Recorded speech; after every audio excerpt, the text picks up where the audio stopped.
ಯಾರಾದರೂ ನಗಾಡ್ಕೊಂಡು ಬಂದು ನನ್ನ ಹತ್ರ ಪ್ರೀತಿಯಿಂದ ಮಾತಾಡಿದ್ರೆ ನಾನು ಯಾಕೆ ಸರ್ ನಗಾಡಲ್ಲ? ನೀವು ಪ್ರೀತಿಯಿಂದ ಗೌರವ ಕೊಟ್ಟು ಮಾತಾಡಿದ್ರೆ ಸರ್ ನನಗೆ ಯಾಕೆ ಸರ್ ಗೌರವ ಕೊಡೋಕ್ಕೆ ಬರಲ್ಲ?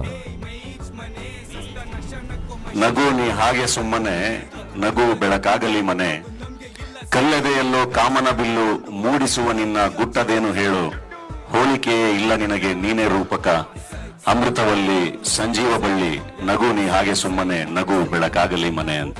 ಯಾವ್ಯಾವ ಏನೇನು ಮಾಡ್ಬೇಕು ಅದನ್ನು ಎಂಜಾಯ್ ಮಾಡಬೇಕು. ಅದು ಮಾಡಲಿಲ್ಲ ಅಂದರೆ ಆ ಟೈಮಲ್ಲಿ ಮಾಡಲಿಲ್ಲ ಅಂದರೆ ಅದು ಕಳ್ಕೊಂಡಂಗೆ. ಸೊ ಯಾವಾಗ ಏನೇನು ಮಾಡಬೇಕು ಅದನ್ನು ಮಾಡಿದ್ರೇ ತಾನೇ ಕಂಪ್ಲೀಟ್ ಲೈಫು. ಅದೇ ಬ್ಯೂಟಿಫುಲ್ ಒಂದು ಎಕ್ಸ್ಪೀರಿಯನ್ಸ್. ಯಾವುದನ್ನು ಬಿಡಬಾರ್ದು, ಬದುಕದೇ ಬದುಕಂತೆ. I believe death is beautiful. Every day we are approaching death. Yes. One day near to the death. Right. One day is reducing from our life, and one day we are nearing the death. And if you look at it in a certain way, every